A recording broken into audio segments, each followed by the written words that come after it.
Sorry. And there it is. This I swear this stuff is sometimes it drives me up the wall as far as the hiccups. I can see the lag. I can actually see the lag. It Oh, lagged okay. at the very end. So while you was laughing, it didn't get through the full scene. Oh, okay. Can I make my announcement for the people?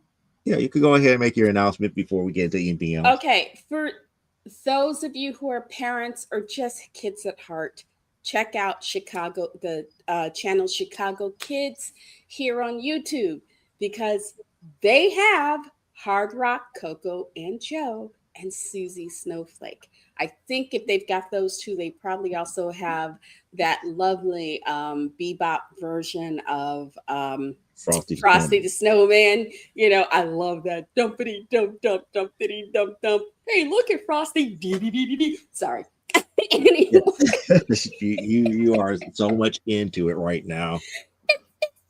it's for me as a kid. Those are the things that made the season. Those are the things that made the season, and you knew, um, especially if you didn't have a lot of money, Hmm. so there weren't a lot of events to go to. You could at least catch all the specials.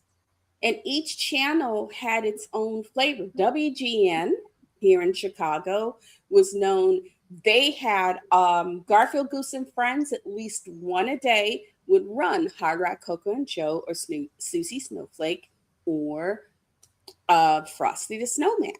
And sometimes they would run all three, but they would run those for that week leading up to the holiday. So it was fun, and especially when you didn't have to go to school, you could get up and watch it and eat your cereal and not have to be worried about rushing out the door. You know, WGN also had all the great old Christmas musicals. So you had what is it? You had White Christmas, you had Holiday Inn, Meet Me in St. Louis. You had all those great old MGM musicals. And then New Year's Eve, they had, I think, they had all the Marx Brothers movies and ran them through the night until they didn't have any more Marx Brothers movies to show. Um, ABC had all the top flight Rankin Bass. So you had Rudolph the Red-Nosed Reindeer, you had Frosty the Snowman, Year Without a Santa Claus, and all of that. NBC had things like an interesting thing called The Night the Animal Talked, The Little Drummer Boy, and I think one or two other. But the most of their stuff was the Christmas variety specials. So you had, of course, Bing Crosby. Bing Crosby was on ABC. You had Andy Williams and people in that age doing their specials on NBC. CBS, you had Charlie Brown, you had The Grinch. And on Sundays, you would sometimes get an animated version of A Christmas Carol. And I think it was around the holidays that they introduced their version of The Lion, the Witch, and the Wardrobe. I think it was 90 minutes animated thing. It was fun for the time because I didn't know about that book at the time. So it introduced me to C.S. Lewis. And then I saw the Wonderworks miniseries and finally started reading. And, here we are. Um, but that was basically how we would get all of our stuff. And and it was free and you could watch it, and you would get the TV guide and you could pick, if you were lucky, you get that first hour after the news because that's when they had all the kiddies stuff, unless it was something longer. But usually when it was something for kids, it was never longer than 90 minutes. So you would get all that stuff, and then the adults would get the older people stuff. But it was, it's what made your childhood at that time of the year special because you had stuff to watch. And so, and if you were somebody, you didn't have the money to run out and see whatever the latest movie was or whatever they were doing downtown, that was great. It gave you something. So if you're interested, go to Chicago Kids, check them out. You cannot save it to your, excuse me, sorry, drinking cola. You cannot save it to your playlist because there are copyright issues, and it's made. I think it is made it because it's called Chicago Kids. So there are copyright issues, and there are kids who check this stuff out. So they run those channels a little differently, but it's just earmark it, subscribe, go watch it, and enjoy. See, now That's. I got a trivia question for the both of you. Oh, okay. Since the overall caption for tonight's show was dealing with Rudolph the Red-Nosed Reindeer, Thank dealing with Hermes the elf who didn't like to make toys who wanted to be a dentist. you. Here's the trivia question for you. What was the original song they sang instead of Misfits? Mm-mm. But I Did you know know that's. that Rankin Bass was not the first Rudolph the Red-Nosed Reindeer that was ever shown? I There know was there were other versions of it. I just can't remember who got there before Rankin Bass. the very first Rudolph the Red-Nosed Reindeer, like I say, was financed by Montgomery Ward's, the animated one. Okay. Do Ah, you okay. know do you know who created it? Was it Disney? No. Okay. Then no, I don't know who created it. I give you guys one hint if you want it. Cliff. Do you want the Okay, hint or not? sure. Okay. Your hint is this is a job for Superman. Fleischer Brothers?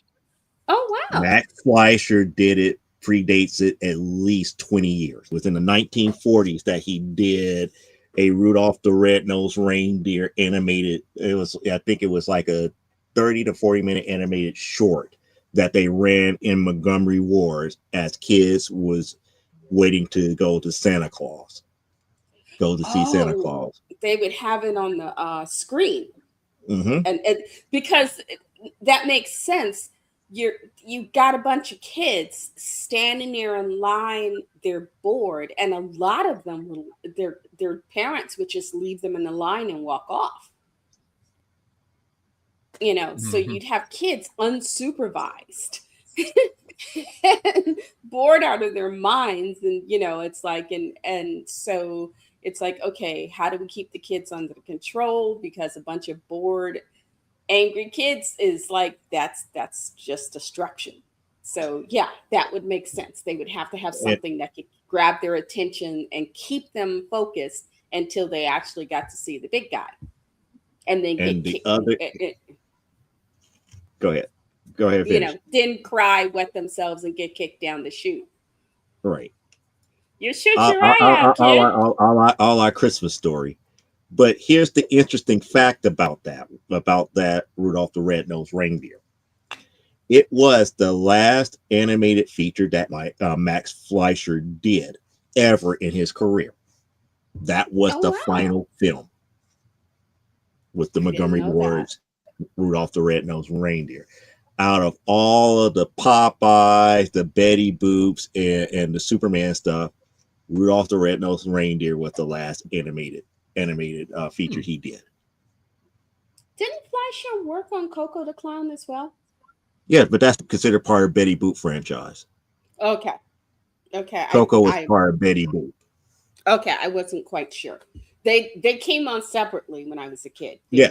No, Coco they're would be still on, two and I separate didn't. cartoons, but Coco, I think Coco was introduced to Boop, and that's the reason why most people lump her with Betty Boop.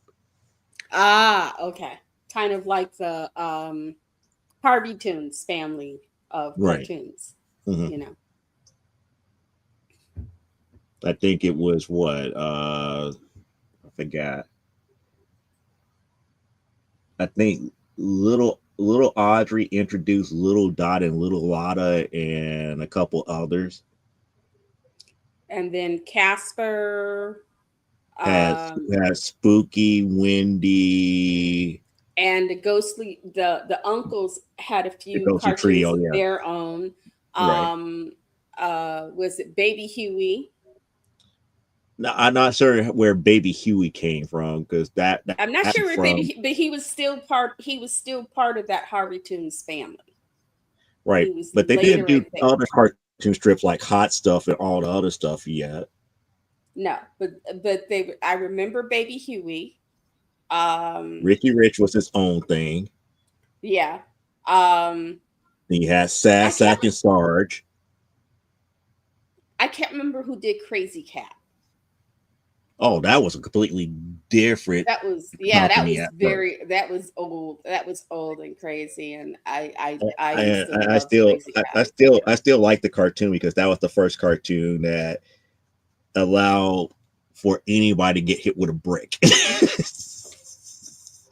Did you ever see Crazy Cat, Cliff? I forgot the name of the mouth, but that was how he always got Crazy Cat to stop loving him. Hit her with Did a you ever brick. see Crazy Cat, Cliff? Yes, and Baby Okay. Huey. Yes. I loved Crazy Cat. I don't know why. There's just something about, that mouse. And that mouse had the best aim of anybody I have ever seen. Aim The and only distance. and, It's and dis, empty. That's like he could be hobbits don't miles have away. hobbits can't aim that well. I mean, and he could pick up the heaviest bricks and just catch her half a mile away and bam, back of the head. And she just kept coming for it. It's like, oh my goodness. You Um, knew it was love. Before I forget, adding Mm-hmm. to the list of places you can watch Christmas specials, Mm-hmm. there's an app for apparently it's a public television station out of Ontario, Ooh. OSI 74. You can watch the old Will Vinton claymation Christmas with the California raisins on it. Oh Oh wow. yes, yes. And their version of Rudolph the Red-Nosed Reindeer is fun. That Yeah, that's so a it's that's a it's party train song. there's a bunch of insanity on that app along next to it, but you can watch that for Christmas and then pretend you don't know where the app is. But yeah, if your girls might like, your younger girls might like that. And the Frosty one, because it's a jazz piece, Mm-hmm. might be a bit more complex. So they're not going to remember more than dumpity dump dump Uh-huh. dumpity dump dump. Hey, look at Frosty go duddy duddy do over the hills of snow. Ding ding. Once again, Courtney's looking at me like, can you think of something before, that came after the days when y'all discovered fire? It's like y'all are so old. But I wanted to tell people when I saw that, Mm-hmm. because we were talking last week about how so much of the things that we took for granted as part of our childhood were Mm-hmm. produced to watch on TV for free. And my kids watch that stuff for free. And we have a whole generation of kids who all that stuff is behind a paywall. So when I saw that today, and I actually watched Hard Rock Coco and Joe, didn't get time for Susie Snowflake, but I did get to watch Hard Rock Coco and Joe, and that made me just smile while everybody else in the house was like, "You're just too weird." It's like, please. No, My it's tradition, and they are a tradition. Well, WGN for a while had, because my youngest used to, I would watch it with him. They had Hard Rock, was it? They had it was like a documentary, and they would Yeah, talk that was about Bozo Gar and Ray. Bozo Gar and yeah. Ray that comes on each and every year about this time. Actually, they played it once already during the Oh, Thanksgiving holiday. I hadn't seen it yet, but they would talk about, the Bozo Circus and Ray Rayner and Garfield Goose, and they would end it with those three. Or they played it in between. when they Yeah. shifted between the three shows, they always played one, and they normally play it like Christmas Eve, but it's like the tradition. Like you had it with Garfield Goose when Garfield Goose stopped. No, Garfield Goose was afternoon. Yeah, Garfield When Goose. Bozo moved to the Rain Raider spot, that's when they played it in the mornings. 'Cause I remember Bozo Show used to always play it, Hard Rock, Coco and Joe, and Susie Snowflake and Frosty the Snowman before you went to school in the morning. Okay, At least in the like the late early '80s. no, way. We're okay. Come back. We're getting in the No, way back like I in the said, I remember Ray Rayner. I remember. I'm going back far enough where it's like we agree. It's like I go far enough back with Ray Rayner. But when I was small, Garfield was after. And then it used to be they were all morning shows way back in the day. Mm-hmm. They were all morning shows. And Garfield And Goose I had remember. those 3. Mhm. And they would play them because it would be, you would get Bozo Circus, you would then get Ray Rayner, and then you would then get Garfield Goose. And Garfield Goose, depending on the weather, would determine whether or not I got to watch all of Garfield Goose before I had to go out the door to head to school, because if the weather was bad, it was going to take me longer to get to school.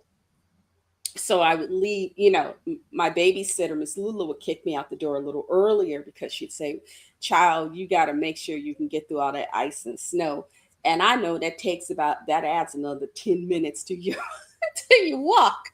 Um, so I wouldn't always catch it, but yeah, that was the thing. And then Family Classics they had Sundays, Sundays. and they had a Christmas Carol. They had the British, um I don't think it was British actors, but it was like a 1930s, 40s version of a Christmas Carol. And they played it every year the way NBC plays, um, what's his name today. They played it, I think, I remember at least 20 years of them playing that particular version of a Christmas Carol.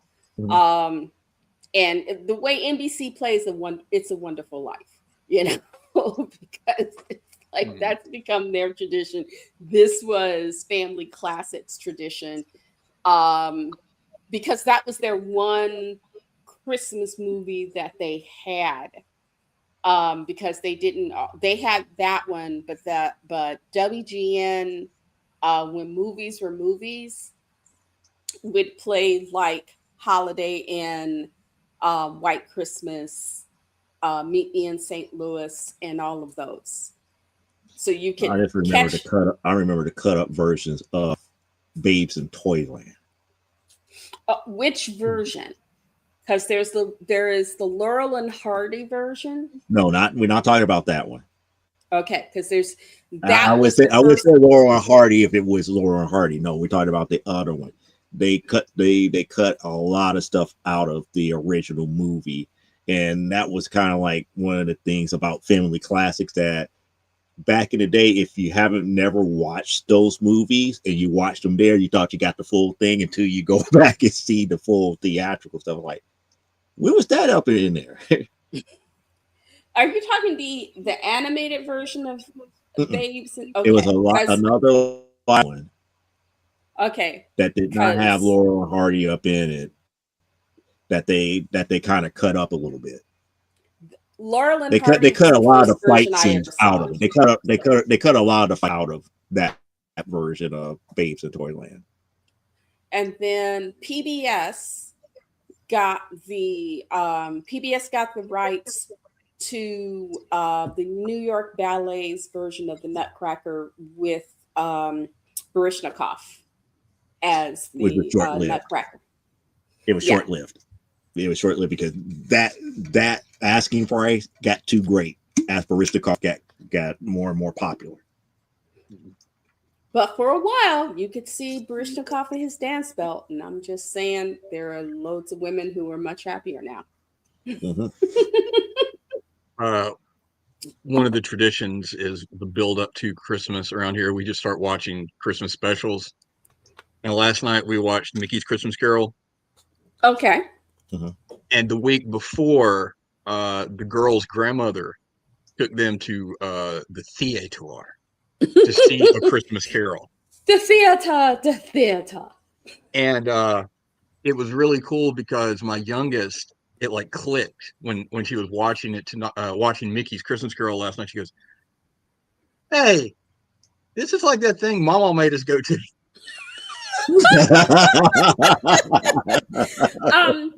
I don't know if you saw our show last week, but you can also find Mr. Magoo's Christmas Carol here on YouTube for free. Yes. So That's you cool. know, because I don't know if you saw my rant, but it's really upsetting to me that things that were just part of the zeitgeist are now behind paywalls. And for kids who didn't have a lot of money, this was an entertainment. This was something that was made for us that we could sit and watch and enjoy, and then later talk to each other about. And, we would sit and go, hey, you got back to school after New Year's and you would go, okay, did you catch this? And did like kids with baseball trading cards, you would go over what specials you got to see. Right. Yeah. I think because I think it's nonsense that as much money as Apple has, you have to pay to watch Charlie Brown's Christmas on Apple TV. You can get it on DVD, but you I have to it. go to Dollar Tree or Family Dollar. They have them, but they don't always have them a lot. But you can get them for $10, and it's the actual thing. As much money as I've given Apple over the last few years, they need to go pull Charles Schultz out of the grave and just have him animated in my living room. I'm just saying. You may not like that. Schultz, as wonderful as his Peanuts was, Schultz himself was something of a curmudgeon. And so he might do it, but between the snide remarks and whatnot, it might not be an enjoyable experience. Oh yeah, it would, because when it's over, I'm gonna put him back in the dirt, and I won't have to worry with it. back in the dirt you go. Sorry, hey, that was fun. You going back in the grave? Before I forget, I wanted to brag on my wife. Hey, baby, can you come here real quick? Come here. Ooh, come here. Ooh, like you're Dracula or something. Come here. She gave me yes. Dazzler. My wife gave me an early Christmas present that I wanted to share. Why did I do it? She gave it to me and she told me right flat out, I'm giving you this early because we ran out of wrapping paper and I'm too tired to try and wrap this thing. Ooh. I got a Starman poster. Ooh. By Tony Harris. Ooh. It's ginormous. Yeah. Yes. And she gave it to me for Christmas last night. And go, Mrs. Cliff. Go, Mrs. Cliff. Go. Go, Mrs. Cliff. Go, Mrs. Cliff. Go. Wait, she missed her compliment. Wife is hot. Show her up. Yes. Yes. You're getting in the comments. They're telling me that you're hot. They need to show you off. Yes. Sending hugs, girlfriend. Yeah. See, this is that thing I was showing you. But yeah, I was going to brag on it before I forgot. Now I have to have somewhere to put it. So. Okay. I did. At least you didn't have a day where you take your youngest to Marshall so he can get some shopping done because you have a few bucks. And I got I let him pick all the stuff out, and we get to the cashier and I've got the wrong card. And I just had to give it all back. And the look on his face was like, I was going, it's so good he's not armed because I would be so dead right now. It's like if you weren't my mommy, I would kick your butt. I felt so embarrassed because, he picks out the best cards. So we went to Marshall. He got a 3D card from my mom. He got a 3D card from my sister, and one for my sister. He likes to find these 3D globe cards. You open them up and you put them together and they make like a little globe. And he loves those. He loves to find them, and she loves to get them from him. So, he picked out all of those, and I just felt so stupid. I felt beyond stupid. And I paid for it later by having to run for the bus. So that, I got punished. but we went to Dollar Tree today, and I went to get a wreath for the outside door of our building, and they didn't have any more wreaths, so I had to make one. Oh. Which is why I posted those pictures on my Facebook page, because I ended up having to make a wreath. But we found all the pieces and I did it. So I put it out there. And what else did I do? Oh, they're redoing our plumbing in our bathroom. At one point I was getting dressed and my kids are going, "Where are you going?" It's like, I have to go to the bathroom and I got to go to the library because they cut all our water. Luckily huh? Here's a question for you folks up north. Okay. We've been debating if this is a southern thing or not. When it gets cold, which y'all are used to more than we are, do they tell you to drip your sinks and leave your cabinets open where the pipes don't freeze? Or is that just a southern thing? No, they used to. Okay. When I was a girl growing up, you depending on how old your building was, because those old lead pipes, if you weren't careful, would freeze. So you would keep I think you kept the faucet in you didn't have to run it, but like you had to have like a steady drip coming in your faithful faucet, especially us because we lived in a basement apartment. So we would have to let the sink, if it got anywhere below 10 degrees, yeah, you would have to let a couple of faucets on so that the pipes wouldn't freeze because if they froze, water expands. And they burst. So when they tell us it's going to be 33 degrees outside, they start posting drip warnings all over the state. So I'm like, this has got to be a southern thing, but apparently it's just an old thing. Okay. It's an old thing, and especially, in fact, my generation learned the word creosote. I lived in a city, but I knew what creosote was because Chicago, this time of year, especially between now and say the beginning of February, fires. Lots of fires because a lot of the grander old buildings, especially on Lakeshore Drive and stuff, had working fireplaces. In fact, a lot of neighborhoods now, they're more affluent buildings. They've closed up the fireplaces because when you burn that wood and you think, oh, it's smoke, it'll go up, it's out. No, it forms creosote within the fireplace. And the British learned this way before we did, which is why they had chimney sweeps. You had to clean that stuff out at the end of every winter and then check it again before the beginning of every winter, because creosote buildup, like a match. And if you lived in a house that was wooden timbered, you were, even if your fireplace was stone, and the reason kids like me knew it because there were articles, there were news reports on TV, and you would see, and it was always the same thing. You would see some fireman and his the old metal helmets they used to wear would be just covered in icicles, Mm.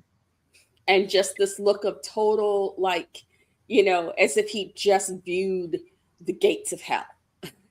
Because a lot of the fires that used to, they were either in the suburbs. It was fire on the north side, and in the suburbs, in the more affluent areas, you had creosote. Lower income areas, because landlords weren't always running their heaters correctly, you would have to turn on your stoves. A lot of people heated their house by turning their stoves on Hmm. to heat their houses. And sometimes if that stove went out, if that flame went out, the whole household could suffocate from gas. That's one of the reasons they Hmm. started putting that scent in gas, Yeah. because it's not scented, but they started putting the scent in there because that way, if you smelled it, you knew that your pilot light had gone out. And if your pilot light went out, then because of the way those old ovens and stuff were made, your stovetop would Hmm. go out. And Right. then you'd have that gas build up and people would die. So firemen hated the winter here because loss of life between fires, and then whole buildings where people just suffocated to death, or worse, somebody left something on the stove and forgot about it. So, you know, things are just going up. No, actually, that was an old myth, Leia, and it was meant to, because people forget the Irish, Italians, and stuff didn't become white, especially not here in Chicago, until after World War II. And you had a bunch of Irish. You also had a bunch of Ukrainians and stuff in the very now affluent area known as Wicker Park, places like Humboldt Park and stuff. You had a lot of different. You had Eastern Europeans, you had Irish and stuff. They kept animals. Bucktown is called Bucktown because a lot of people kept goats, because you could milk your goat and whatnot, and that was sort of things they brought from the old country. But considering where they say the fire started, there was no Mrs. O'Leary with a call. They needed something to say other than what probably really happened, and it was easier to pin it on the Irish than it was to say that some greedy factory owner didn't keep his stuff up the way it was supposed to, and kablooey, and next thing you know, it took the city with it. Well, no, actually, according to the Superboy comic I bought, it was Crypto who got turned into a cow by Red Kryptonite that started the fire. That could actually happen. I mean, Oh, who would have thought he would have turned into a llama and saved the earth? okay. Exactly. Yeah, Exactly. crypto turned into a llama and saved the earth. Oh Yes. my goodness. I saw a commercial for the new Supergirl, and I'm not feeling it. That's Well, mainly because you I'm probably not haven't feeling it. read the part of or the series that they lifted the majority of that story from. No, I It's not probably haven't. it's not the actual story, but they lifted a lot of stuff from it. yes, I'm written by Tom King. okay. Well, I saw it, and it's like, oh, okay. You taking that, you're gonna take that stance, fine. I grew up loving Supergirl. I grew up loving what she stood for. The weight she carried as a heroine, that she never buckled under. That was part of what made our heroes heroes. Yes, Marvel heroes had their angst, but they also knew that they were fighting for something worthwhile. Too many superheroes today, you sit there and look at them and go, why are you bothering?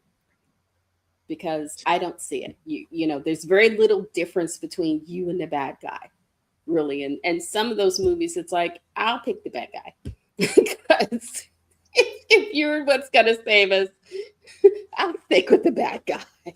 Um, but you know, but it's generational. That's just me at my, No, you it's not. know. It's not. You want to know why I know it's not you? Because everything that you just said reminded me about what Darwin Cook said about New Frontier. Okay. Mm-hmm. We got to the point in comic where everything has to be edgy, everything has to be dark, everything has to be brooding. Where is the whimsy now? Where is, the we're going to inspire to be better? Where are the heroes actually smiling now and people are happy that they are there and not look at, something for them to be looked at a negative light in a jaded aspect of. Dark said that after he wrote New Frontier. One of the reasons why a lot of characters were portrayed more like how they were in the golden age, a lot more friendly. There was a little bit more whimsy. Characters was able to let their hair down a little bit more in the And story as opposed to how they're being written now. and they defended, they stood on the side they stood because they believed in what they were doing.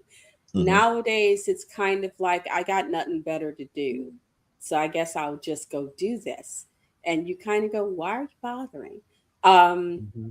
I just And watched, yes, spoiler alert, I just watched the latest episode of Mighty Nine. And for the first portion of this season, you see them come together in a situation where they're kind of thrown together by circumstance. And then in this episode, spoiler, they make the choice to be together because they realize individually they do better together than they do on their own. And they realize they've kind of, circumstances thrown them into a situation, and they can either try and go and hide somewhere and hope that this thing won't find them, or maybe they can try because they know stuff that other people don't know, and they can have connections other people don't have, and they have abilities, then maybe they should be the ones to think about getting up and standing up and doing the right thing. So it's at first it's like, okay, circumstance, you're doing this because circumstances put you in this situation, and so you're doing this because you kind of got thrown into the situation, a mistake you made it worse, or you're trying not to get dead. And then you get to the point where you're like, okay, all of that is over, we can go away. And then you realize, no, we're better together. Mm-hmm. And instead of just trying to find a bolt hole we can hide out in and hopefully survive all this, we're going to make the active choice to move forward and have some agency within this situation. And I liked that. I liked it when the heroes get up, and as Not the Brave put it, we gonna be mofo heroes. It's like, thank you. Thank you. Um, Make that choice. I don't care about the language. At least you're making a choice to do the right thing because it's the right thing to do, not because, well, I ain't got nothing better to do right now. Well, that's the problem with the Supergirl movie. After I found out, I felt that way, and to me, it's the wrong way to write a character that suffer from PSTD. It's the wrong way to write them. I kind of get, like I said, I'm watching it and it's like, okay, I'm looking at every angry teenage girl trope out there as if it was written by a guy who doesn't really understand women. Got That's it. the thing. Mm-hmm. She's not a teenager in this movie. Oh, okay. And She's actually in her 20s in this movie, and that's what makes it so it makes it kind of off-putting because she's doing a lot of tropey, you know, 20, 21-year-old type stuff, getting drunk and everything, coming off as if she's a party girl. But at the With same that time, it's like attitude. she's suffering from PSTD because they actually delve into what happened to her back on Krypton. I saw that and it's like, okay, I get it. Life sucked, but your parents saved you. They knew where they were was going to spoilers, okay? They knew where they were, that part of Krypton that was out there was not going to survive. And just like with Kal-El's parents, they knew they couldn't save everyone. They could save their baby, and they chose to save her. They could have just, they could have all just died together, but it's like, if there's a chance of you having something out there, we want you to have it. They did the best they could do.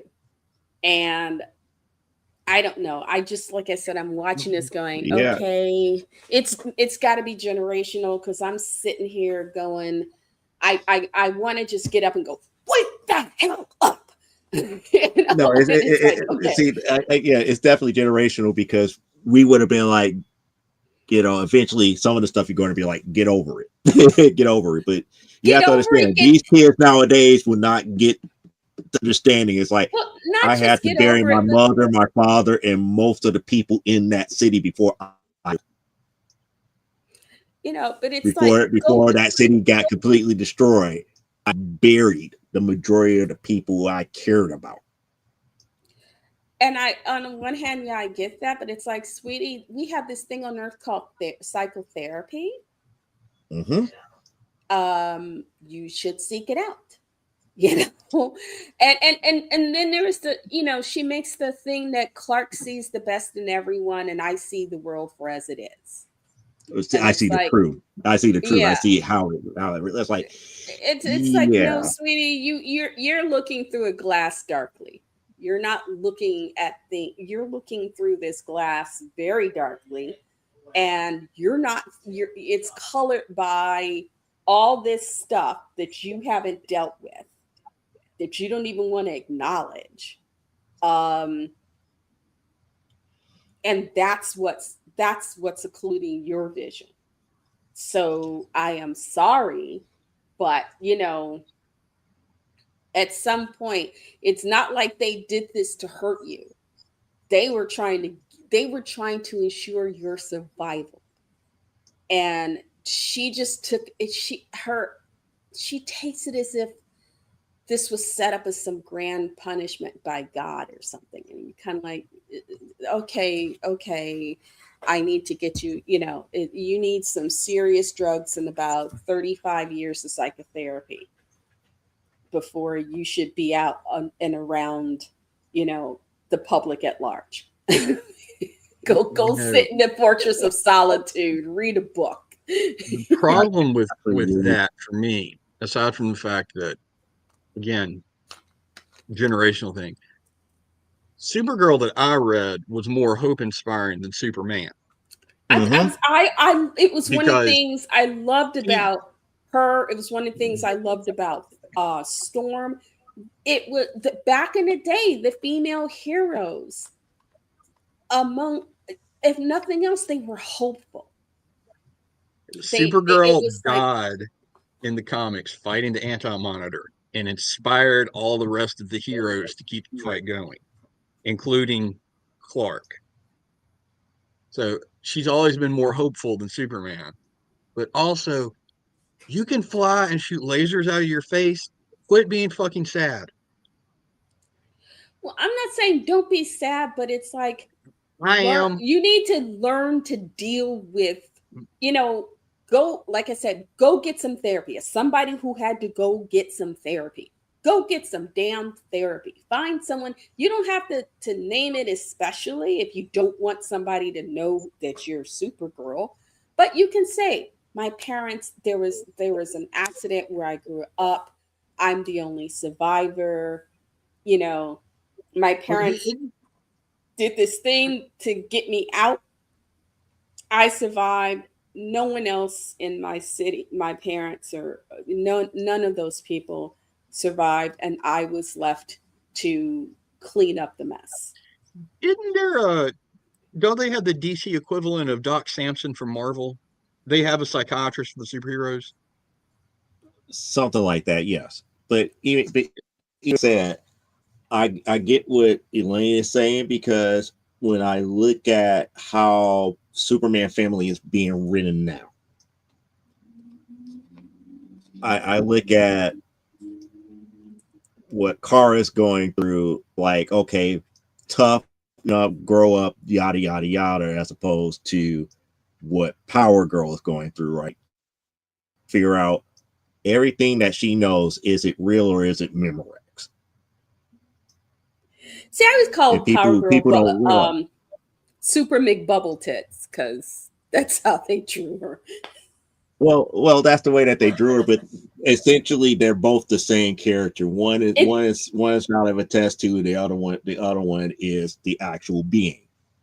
So the actual being, yeah, she got PSTD, she has all this other stuff, but Power Girl is like, I don't know who to trust, and I can't trust my memories because of the simple fact that I don't know if they're real or not in this newer incarnation of Okay. Power Girl. And I'm Okay, I like, was about to say that's not the incarnation of Power Girl that I we grew remember. up with, that you, I, and Cliff grew up with, but this current incarnation, there's nothing that she can trust, and she is very phobic of being close to anything dealing with, if I could say, suspended animation now, because Okay. she doesn't trust it anymore, because she thought one way, but she found out a lot of that you were implanted into her as a memory. She doesn't know what is real and what is fake. Even when it comes to people, she's up here. It's like, am I actually living and seeing this person, actually touching this person, or am I still in this scene that they had me in suspended animation, making me think that I have lived X, Y, and Z years? But To you me, know that's what? that's more traumatizing than, okay, I buried my mom and dad, I buried the city that I came from, this, that, and the other. Woe is me. It's like, she has no idea who she is. You know who you are. You know who you are. You know where you came from. You have some sense of history and Mhm. understanding of the society and what it means, and the fact that every day you're alive, you're keeping that alive. You're keeping that bit of Krypton alive, because unlike Clark Kal-El, he doesn't have any of that. He was a baby. He didn't know what that was like. It's just, things that he's being shown. He didn't live it. And there's a difference between the actual lived experience and just being shown something. Um, like I said, but I guess maybe that's one of the trouble I have sometimes with some of the newer heroes and newer iterations of heroes. When I was a girl, the whole point of these books was to help inspire you, to help um, you consider of taking the higher road, making the harder choice, choosing to do the better thing. You know, nowadays I don't know, I see some stuff in comics nowadays and I look at it and it's like, okay. Yeah. What? Like I said, you just kind of want to go, why? Why are you bothering? Because you hate everybody, you hate everything, you know. But you think it'd be fun, at least, as you can go beat folks up and get away with it. It to me, it's just like I said, I know it partly generational, and maybe I'm just too hopeful an individual. I like the idea of having, even in a horror movie back in the day, there was a sense of hope. You came out the other end with at least of, holy crap, we survived that. Yes, and you can see people were like, oh, We survived the vampires, the zombies, the werewolves, or whatever. Let's go forward and maybe have a little better idea of who we need to be. you know, Speaking of that, I got caught up on It Welcome to Derry on I HBO haven't Max. watched it yet. I have not watched it yet. Man, aside from the fact that we since it's set before the movie, you know Hmm. how it's going to end. There is no hope on this damn movie Okay, or then this I'm not damn going to show. bother. It's like all of y'all are going to die. There's nothing about it. They're just dead. But and to me, what people aren't getting is one of the things that makes Stranger Things the hit it is there is a sense of hope. This woman, when everybody kept telling her, give up, your boy is lost, she never gave up. She always had, she held on to the hope that she was going to get her kid back. She was going to find her boy. They were saying, you need to move on, let it go. And she was like, no, he's not dead. Something in her told her, my baby ain't dead. I just got to figure out how to find him. And when you think about Stranger Things, yes, it's dark, crazy times, but with the dark craziness, there is that hope that runs through the show. You see it in 11 when she and the sheriff they form that father and daughter bond. You see these kids, even with the older kids who are kind of buttheads, realizing, oh, great, this is real danger. And instead of running away, yeah, it sucks to be y'all, they rise to the occasion. They do what they can when they realize what's at stake, that it's not just them and that they have a choice. They can run, they can try to get as far as they can, or they can stand up. They choose to stand up. Even the ones that you don't like that much, get up and say, I'm going to stand up. Mhm. It's what helps make that show worth watching. Rogue That's a One. good, World One is another good example of exactly that. But I also lost my train of thought here as far as Sorry. everything that we were talking about. It's like we're talking Well, about the aspect of hope, but that's the thing. It's like movies nowadays are being so people want to see grit and gritty.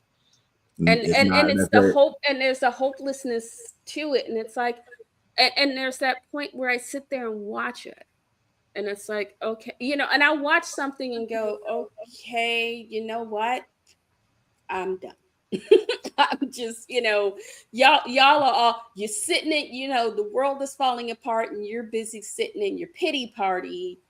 mm, Okay, go sit in your pity party and die. I think I got better things to do than watch I'll this openly movie. admit I did not want to go see Rogue One in theaters because I was like, I know how this ends. I don't want to see it. But they did such a good job with that movie. I was sad when everybody started dying. And I Oh, knew that's my what's going to heart, happen. I knew it. I watched the When they start original getting wiped out Star one by Wars. one, you felt for every last member of that team because they did their part to make certain things happen. And they had the choice of, okay, we can all go, we weren't the most stellar of people, but there is that point of which, okay, you can either find bolt holes to hide in, hope they won't find you, or they'll just figure you're not worth it, or you can stand up and make a difference. And all those Hmm. people, misfits, yes, but they all had the thing of, we're going to stand up and make a difference. And yeah, because I saw that, that part when she says many Bothans died to get Hmm. us this information, because they were known as the Bothan spies Mm-hmm. at that point in the movie. But and they're not going to make it, but it's not death. They're not dying. We're not seeing death for the sake of seeing death. There is a reason, and the outcome mattered. It, What they did mattered. And they did it because they kind of knew they may not make it, but they felt enough about what they were doing, having come through what they came through individually and as a group, to say, okay, we have a choice: hide or get off our asses and do something, do what we can do. And that's the choice they made. And I love that movie because of that. It got beyond that, because the majority of that team was literally in the catch-22 scenario. They were going to die if they did it, or they were going to die if they didn't. Mm-hmm. And they knew that. I can't. Because someone was facing tribunals, others was facing execution by wherever planet that they were from. It was like it was a no-win situation, and because they chose to go on this mission, it was like, you know what, we're going to set things right. Well, it's also We're going like to set things the right, monk. and that's where they looked at it. It was also like the monk and the guy protecting him. Mm-hmm. They could have just stayed where they were. Mm-hmm. They didn't. It wasn't a great life, but they were alive. But Mm-hmm. it was like, I keep forgetting the movie it comes from, but there's a, we can choose to die on our knees or choose standing on our feet. And I'm standing on my feet. And I love the fact that you see each of them, especially Andor, they have to make that decision. I'm either going to hide out and die on my knees, or I'm going to stand on my feet. I'll probably die sooner, but it won't be in vain.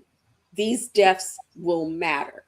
They will move forward. Even if we're not the ones moving forward, we are pushing something forward that cannot be stopped. And, it's,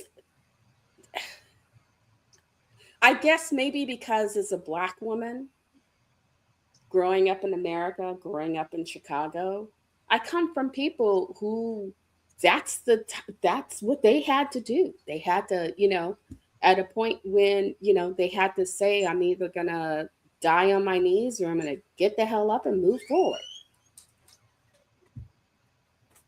So, oh, look, there's my baby. But hey, baby. Talking about Stranger Things, just real quick, Mm-hmm. we were going to go watch the finale in movie theaters on New Year's Day. There was only one theater, like within 300 miles of us, that was showing it, and I got tickets at 9:50 p.m. No. How are you Talk about an overnight daughter, experience. my middle daughter has laid out all of our costumes, because apparently we're all going as characters from the show. I love her. Yeah, and of course she's gonna be Eddie from season 4. But we were getting caught up. We watched the first part of season 5 and waiting for the next to drop. But my wife and I were watching it, and we made the comment, and y'all are older, y'all will get it like I did, as opposed to my kids. But they have done a very, very good job on that show of reminding us just how incredibly ugly we all were in the 80s. Our clothes, our hair. Wait, no, we were not. Some of us were pretty cute. I look at my wife and I said, but then again, we had the 1983 White Sox that their slogan was "Winning Ugly." So, yes, winning ugly. I looked dead at my wife, and I said, "Did we know we were this ugly back then?" I mean, it's bad, but they've done a good job of reminding me, and I'm like, man, I know fashions and cycles, but please, God, no. Trust me, I still would rather have my members only jacket now from back then, because that would be worth some money. Charles, when he was, this was 90s. A friend got Charles a jacket. It was like the Michael Jackson Thriller, the red Thriller jacket with the, he got a cheaper version of that. He wore that jacket to death. That was his jacket. I thought it was the ugliest side, but it was like, okay, but he my baby, he look cute. Come on, you can't tell me that the Devo hat you didn't go around wearing the Devo hat back in the day. I didn't. No, I'm talking about Cliff. I'm talking about Cliff. You can't tell me. I didn't say I didn't. I just said looking back on it, we were ugly. But Jordache jeans. That doesn't Jordache. mean nothing. And then you look. I'm sorry. I'm sorry. I know it's. I shouldn't be this superficial, but I look at all of those kids on that show. I'm just like, damn. It's okay. Y'all get the hell beat out of you. It doesn't improve your looks at all. And the Will and 11 both in love and fighting over Mike. I'm like, honey, y'all need LASIK. This Jesus. Oh, that's just so mean. Well, should That is I just tell mean. the thing that should make Elaine happy right now? That's right. You said you had something to bring to my Oh, attention. before I forget, there's no rush. If we don't have time, it's fine. But I had two books I was gonna No, we mention got before time was we over. got no, we got time for it because this is going to be very very short. We're going to be very very short because I'm not going to cover the 1.5 seasons of it that I watched so far. I got Have two you? more. I already got two more episodes to watch here. Are But I you finally watching got a chance to sit Bach down and Bachana? watch Wednesday. Hercules, Hercules. Only thing I gotta say here is I had some convulsions dealing with Catherine Zeta-Jones being Morticia. Her first season as Morticia, she's really you kind of get the feeling she's sleepwalking through it, and my attitude was not my Morticia. But that's also because, Carolyn Monroe made Morticia hers. And then Angelica Houston, without Made it. spitting on Carolyn Monroe's legacy, made Morticia hers. Now, in the later season of Wednesday, Catherine Zeta Jones does succeed a bit in making Morticia kind of hers.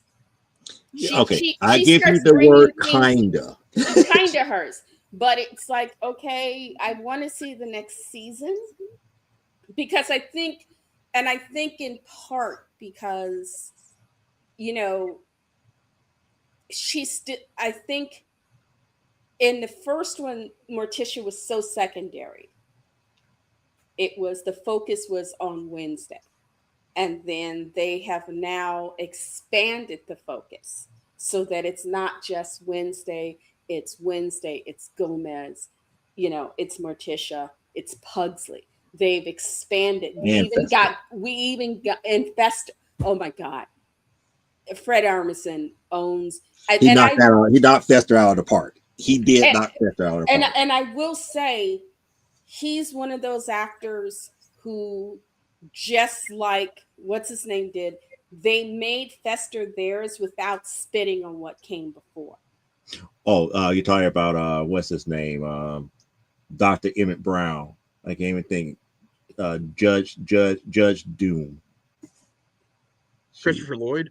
Yeah, Christopher Lloyd. Christopher Lloyd. Yeah, and he's even Lloyd, in here as a professor. He's yes, even he's in Wednesday in as a there as professor. a professor, but in the movies he was the cinematic Fester, and Fester. he was able to make Fester his without spitting on Coogan's Fester.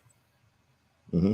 It was like, that was the thing I loved about what each of those people did. They were able to carve their version of those characters, because sometimes you'll see somebody come into a role that someone else has played, and it's like, okay, I gotta crap on everything this person did this role in order to make this role mine. And it's like, yeah, that's your first mistake, and you just told me I don't need to watch you. um and that's why I think people love the movies, because they don't crap on the TV series. Those of us who grew up with the TV series can love the movies because you don't feel like, oh, Raul Julia is just crapping all over John Aston. And it's not. They've made that world theirs while respecting what came before. Um, Now, there's a couple of things history wise that I didn't like, but right now I'm still cringing at Catherine Zeta-Jones, not because of her rendition of it. It's just certain aspect of Morticia that's not coming out through her, the especially through the interaction with Grandmama. I think It's what like it I'm is up here just cringing. It's like y'all are not because supposed to. Y'all have never truly been at odds with one another like this. we've This is never some seen bullshit. we've never seen Morticia and Grandmama at each other's throat, where they Hmm. it was a knives out situation, and that bothered me. I was not very happy with her and her mother having, and I get on the one hand, okay, you're trying to make it more for this generation, but at the same time, one of the things we loved about the Adams family growing up was they were just like the Munsters. They were a family. They were close knit. You Hmm. didn't just walk your butt into the Adams. The one person, and only Joan Cusack could have walked into the Adams family and stolen Fester, and then only Hmm. to have the baby just, dust. And they're like, oh well. But I just, it's they have kind of and I get it. They're trying to make it's supposed to make Wednesday come out of being a child. She's in that weird stage between not quite a child but not quite an adult either. And she's in that middle position. Um and they're trying to establish her as her own character. But yeah, I wasn't happy with that. And now seeing the end, that last episode, and I'm not going to spoil it, that has upset me because See, I'll probably be while, angry. I'll probably be angry at the end of the season. Really angry. yeah, I'm not going to spoil it for you, but oh, I'm sorry. I will say I'm sorry. My No, heart, no, it's my nothing to be heart sorry about. it was a oh my goodness, and oh, it was like oh man, and then oh man, you know it was definitely not a grandmama move at that end, and But that Grandmama said broke my something heart. in the beginning that made so much sense, and it stuck with me. And I believe she's right. And a lot of this animosity and this discourse amongst the women is dealing with the sister that nobody really talked about. And when they talked about the Ophelia. sister, I'm like, wait a second, y'all going back to the comic strips with this. Well, no, the series also had Ophelia was in the series because when they did the series, they actually did a series of flashback episode where it was made out that Gomez was originally intended to marry Ophelia. And then he Mhm. met um he oh my goodness, I'm sorry. I'm tired. He was supposed to marry Ophelia. He then met the other sister. He met Morticia. He met Morticia. Morticia, and he and Morticia, it was this sort of immediate like bang zoom thing. And so when we see Ophelia show up, it's kind of why she's always attacking Gomez, thro- judo throwing him and stuff, because there's that sort of anger in Ophelia because she has always felt that Gomez should have been hers. And that's also why they play it so the Morticia, she's not as in your face about quit throwing my husband around like he's your rag doll, because I think they were subtly playing that sense of guilt on Morticia because she knew they were making the arrangements for him to marry Ophelia, but then he and Morticia fell in love. And I think as much as Morticia loves Gomez, there's also that sense of guilt about the fact of, because they always played Ophelia for the longest time. Eventually, they let her meet somebody and fall in love. But, when she would show up, it was Well, always like she was alone, she was by herself. She just couldn't, after Gomez, she couldn't find anybody. well, So, that's not the way that they went in this series with this, but it kind of fits into that almost that same mode about whatever happened to her. Because you find out what happened to Ophelia in the last Morticia is like episode. it's like you sent her away, you made her crazy. It's like grandmama. It's like grandma. I believe what grandmama said more so than anything else. Each Don't. one of them, Morticia, Ophelia, and now Wednesday, have to find their own path on their own terms. Grandmama is like, I'm not going to stand in the way of anybody finding it on their own terms. Don't However, believe grandmama. huh? Don't believe Oh, grandmama. put it this way: we got past the. I forgot the name of the place here. We got past that. Oh, and Let's Joanna just say, Lumley. old boy finally found his mom. Joanna It, Lumley, who plays Grandmama, is from the she's British perfect series for the role. Absolutely Fabulous. She was in She's perfect ASVAB. for this role.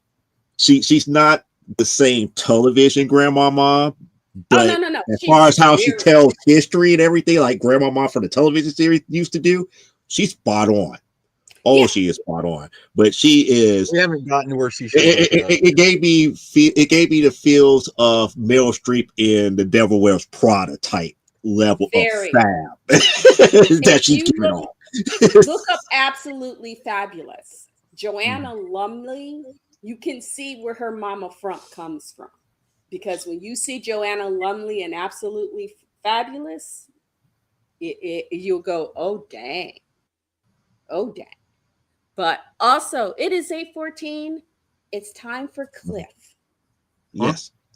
Yes, it's your Oh. turn. Your turn. Oh, okay. Book review. Book Yeah, review. Book review. I didn't like I haven't liked season 2 of Wednesday as much as I like season 1, so we haven't made it very far in it. Okay. Yeah. Okay. So I got 2 books here. Ooh. I was only going to go with one, but then this other one I'd gotten caught my eye, and I figured I needed to talk about something nice instead of being evil the whole time. Oh, So okay. the first one I'm going to talk about is for Joe, who ran away. No, He can't you take talking about the DCKO. I'm evil. listening. No, From I hear you. You talking about DCKO. from the pages of DC's KO, we have Batman Night Fight. Okay. Because see, there's a bunch of spinoffs from the main DC KO title, and I haven't picked up my latest box yet, so I haven't gotten the new KO. But in Night Fight, in the first issue of DC KO, where they didn't have to explain why Batman doesn't win the tournament, he gets quote unquote killed, taken out of the tournament.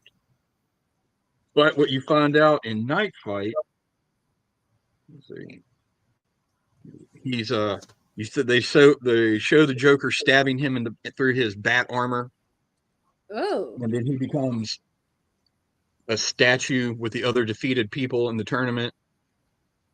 And it's funny because in the other people he's standing next to is Ambush Bug as a statue, Black Canary as a statue, the Jaime Whoa, Black Reyes, Canary lost that early? yes, the Oh, Jaime okay. Reyes, I feel Blue cheated. Beetle. Hey, look, I could be wrong, and this is not Black Canary, but it's a leather jacket, fishnets, and she's got a big bird on her chest. So I'm pretty sure that's Black Canary. That's Black Canary. And then for That's some Black reason, Canary. in amongst all of these other, I'm sorry, not on the same level heroes, is the Billy Bats and Captain Marvel has already lost the tournament. What? Yeah. So See the problem with that, because technically Billy is immortal and invulnerable. Yeah. but because it's Batman, he's not staying a statue. But then again, you have another fight that doesn't make any sense that happened in KO anyway. which was Harley Quinn versus Zatanna. Or Cyborg That does versus not Swamp make any Thing. sense whatsoever. Yeah, I'm And like, That fight does not make any oh, sense. In Titans 30, it's Cyborg versus Swamp Thing, and I'm like, this is not a fight. no. I'm sorry. I Wait, love wait, me wait. some Dick Stone. How is he going to survive? How is he going to survive? Nicholas, How is Cyborg going to survive?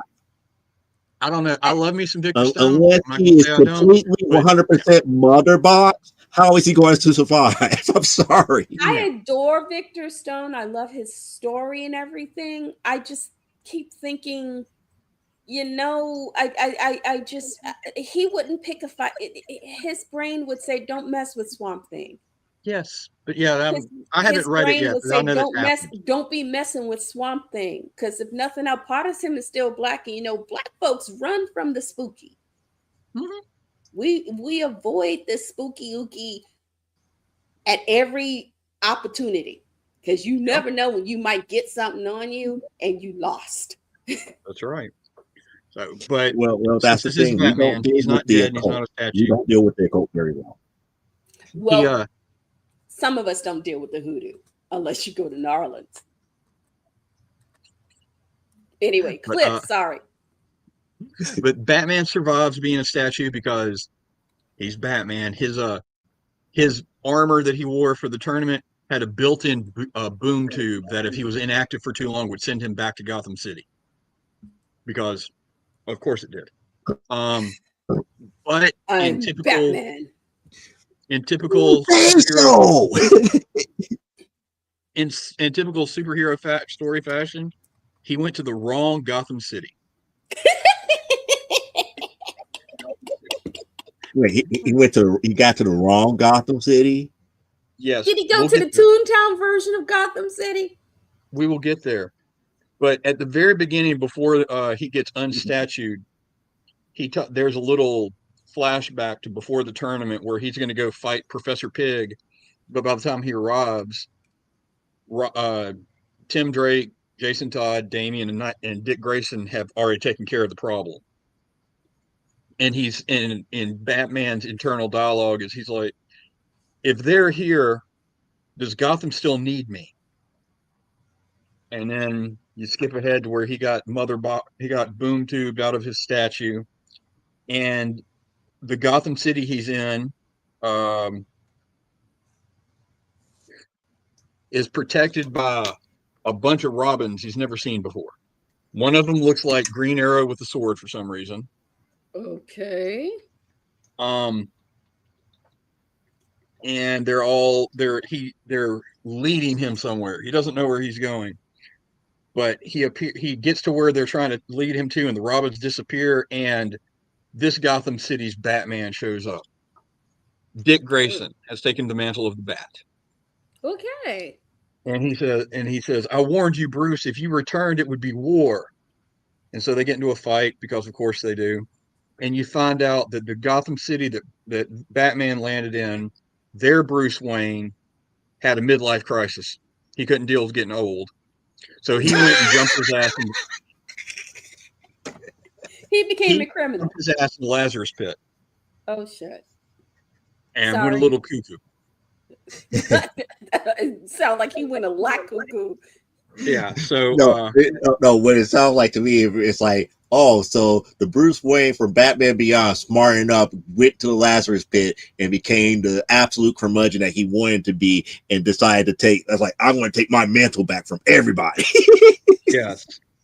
And Dick goes into his giant exposition about how after Bruce was run out of Gotham, Dick created the Bat Tower, which I absolutely love because it's a throwback to Wayne Tower from the '80s, where he lived in here, and there was a big ass tree. Mm-hmm. It looks like a whale's butt. Yes, and he created the instead of Batman Inc., it's Robin Inc., and he's like farmed out Robins to all the world, and they're all being trained by his Teen Titan buddies. Oh no. Oh Yeah. no. So he's got So the I Robin wonder franchise. I wonder who gets lucky enough to be trained by Starfire. Exactly. But And so our Bruce Wayne is he's like, what about the tournament? What about Darkseid? And Dick's just like, you have completely lost it. What are you talking about? Because this is a different Earth. They don't know. And so Oh, of okay. course They have no idea. yes. So of course this leads to what every superhero comic leads to. It's a fight. I don't know what you're talking about. You ain't my dad. You ain't my real And dad. That's what drove me crazy about the first Secret World Wars. Somebody would show up. The X Men get bopped into this world. Somebody who doesn't know who the X-Men are personally, it's like, those aren't us. We have to fight them. Instead of coming over and saying, hey, we're the Fantastic Four or we're the Avengers, you know, how are you doing? It's like, huh, you ain't us. We shall kick your behind. And it's like, oh yes. my goodness gracious. So then we get into the whole fight. We've got Dick Grayson Batman versus not a statue Batman. And Not a statue. Not a statue. and That's of like course saying, as not a butthead Batman. and of course as they're fighting, we get, Bruce Wayne's internal dialogue. I never want to fight my family. Ever. Even now, I'm in awe of him. His moves, how he moves. Always focus on fighting fast and hard. It takes thought behind every move. But Dick is fluid, graceful. Muscle memory makes his moves effortless. Dick was born for this. Is And they he keep about fighting. to is he about to get up and ask Dick on a date? Well, I thought he just busted a load. well, I back in thought the he was day, like any minute he's gonna be saying, yo, Dick, I'm not your Batman, so well, baby. back in the day, we had to have Aunt Harriet and Batwoman show up to ungay them. So, That's true. um, and Oh he's my fighting. They fight, and let's see, Dick gets the upper hand because he's Dick Grayson, and he goes, "Listen to me, really listen, or I'll throw you in Arkham and lose the key. This is the end, Bruce. You're not Batman anymore. You did it. Gotham doesn't need you. You can stop obsessing now." And while all this is going on, we got Bruce's internal dialogue about, I held back. I didn't want to hurt him. Maybe Dick is right. My time is up. And I about threw this book through the wall. Look, I understand these are written by comic fans for comic fans. And a lot of them are younger than me. So they come from a generation where Batman always wins. Yeah. And they also are a generation of people who've never been in a real fight before. That's true. Yeah, because it's like I always wonder when I see these guys coming up with fight scenes these days. It's like, sweetie, I have a feeling that if somebody actually walked up and smacked you across the head, it would take you a week just to come out of the coma. I do not care what anyone says. In a fight between a prime Bruce Wayne and in his prime Dick Grayson will dog walk him 9 out of 10 times because Okay. Dick was a born athlete. He is more athletic, he is smarter, and he's a better strategist. Then when you He's add into it the training, this is coming from a guy who was 130 pounds when he fought. The better athlete usually ends up winning if everything else is equal. yeah. Dick would dog walk him. So this whole thing about, I held back, I about pulled my head off. I was like, yeah, I you can't probably deal with it. held back in cheating. Yeah, I was about to I mean, say. I'm going to call a spade a spade. What is Batman known for? Batman is known for preparation. He manipulates every variable, which means that he cheats. Yeah. He does not know how to fight a fair fight. Mm-mm. Dick Grayson, on the other hand, fights a fair fight. Yes. Again, how long has he been the quote unquote crime fighter of Bloodhaven, which was way more dangerous than Gotham ever was? Yes. Yeah. And it's a matter of they openly always talk about, even back when the new Teen Titan days, Dick is a better athlete. Dick is more, because of he's more caring and more trusting. He's a better leader. All of these attributes that make him a better Batman. But he's also better than all of the other Robins. I don't give a damn about Damian Wayne was trained from birth by Ra's al Ghul, blah blah blah. He's 10 years old. I will put him in my pocket and go home. But he's also arrogant as all get out. Yes. So this whole You idea know, that Bruce is holding back is why he lost drives me crazy. But they keep battling, and then the final page reveal, because Bruce says, what did he say? Uh, if you're Batman, where's Jason, Tim, and Damian? Where are your brothers? And Dick finally's had enough of this and grabs him and says, "Don't you remember? They're not here because you killed them." And there's big statues of Dick, of Tim, and all of them. So oh, whatever happened, dang. You don't so what? remember? You killed. That's like, wait, he killed his own flesh and blood in Damien. Yes. Yeah, that's funny. So That's a comedy. whatever It went from being serious to a comedy. So whatever midlife crisis Bruce and this Gotham did, after he got in the Lazarus pit, he killed the other Robins, which I'm okay with. I like Tim Drake, but we don't need all of them. So that was Night Fight 104. So there's Okay. 3 more of these damn Wait, things. wait. So he killed Stephanie Brown and Carrie Kelly.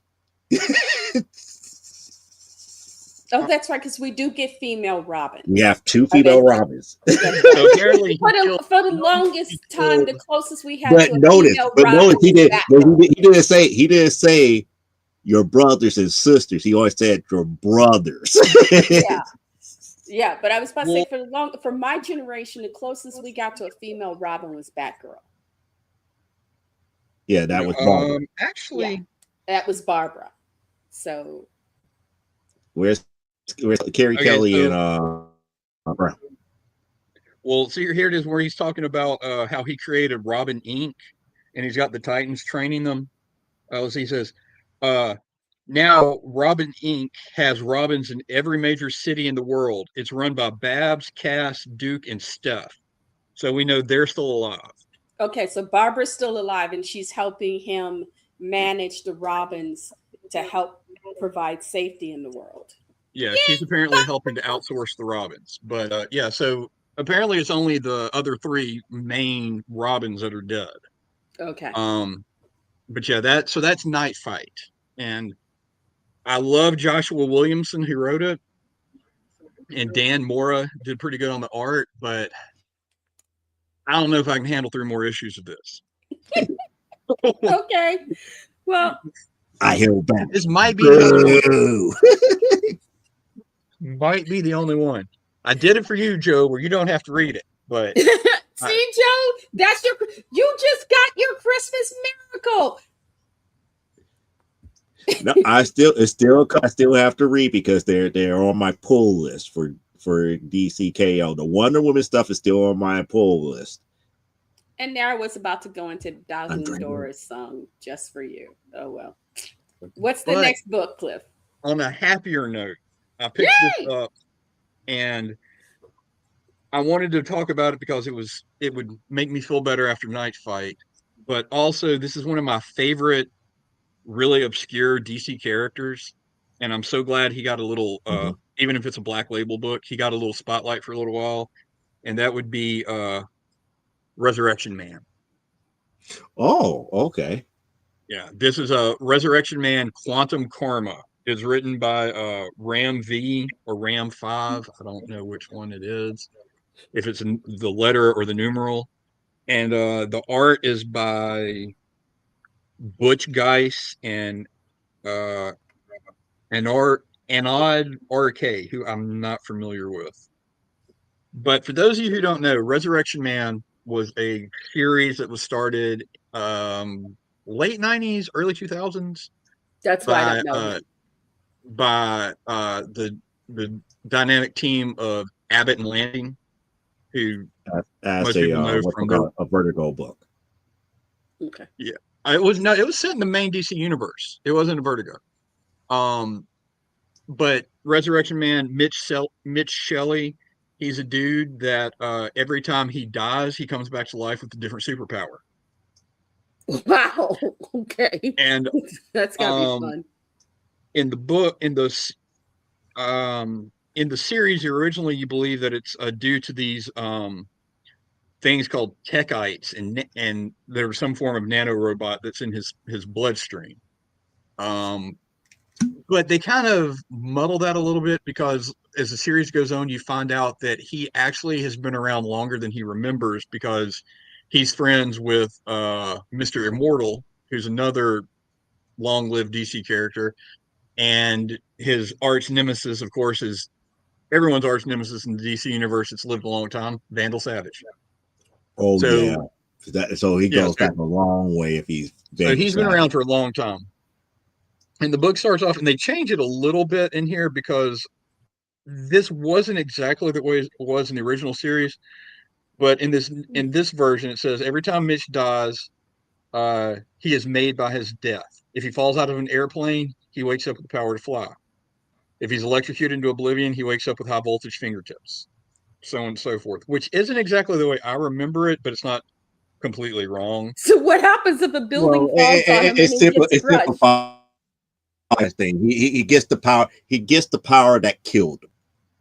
Yeah, yeah. That's So pretty much it's what they're saying. So if right. an elephant So falls over and crushes him, he turns into an elephant. he'll No, become strong. he'll probably get the strength of an elephant. He probably get the strength of an Yeah, elephant, equivalent to yeah. of an Or like elephant. Ooh, in a if he trunk. gets poisoned, he'll be able to like he'll be like poison ivy and can poison people or whatever. Ooh, if he I gets don't eaten by remember a being that way in the shark. original series. But it's a cool character. I've always liked Resurrection Man. But the problem is again, you can only do so much with that with his power before it's like, okay, this is ridiculous. I get that. So small doses are good. Um, Side tangent. There's I believe it was during the Emperor Joker storyline they did back in the day. The villainous version of Resurrection Man, uh, who did the same thing every time he died, he came back to life with a different power. The supervillains used him to escape prison because they kept killing him until he got a power that could break through all the walls. Oh goodness. So, but so in That's here just abusive. you start off with this family's packing up a loved one's old house, and then you cut to this elderly lady who's talking to a doctor in a hospice care center, and he goes in and they say that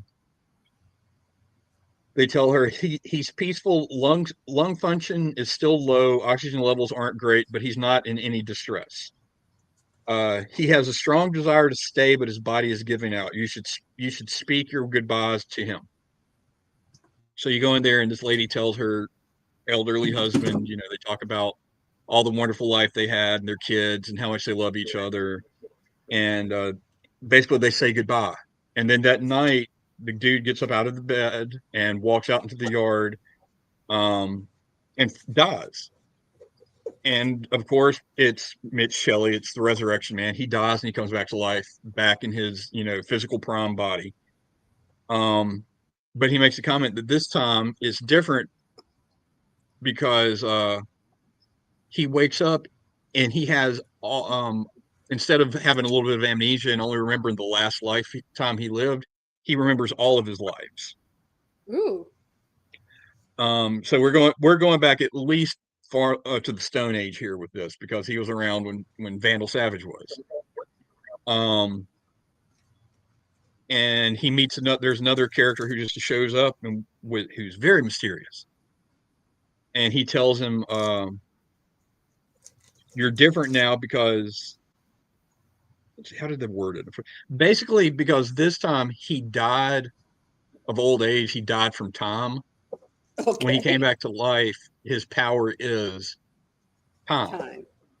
So, um, you find out that this person is another version of Mitch Shelley from a different universe who also had this happen to. And he basically uh I'm gonna call him Doctor Strange Mitch because he's got on the red cowl and stuff like he's Doctor Strange. Okay. So Doctor Strange, Mitch. Doctor Strange Mitch tells at this time old naked Mitch, um, that his You his could call him destiny is the Marble Mitch. The Marble I came to yes. bargain. Yeah. He tells him that it's his destiny to find all of the different versions of himself throughout the multiverse who gained this power to help him explain what's happening to them, basically. And that they're being called together because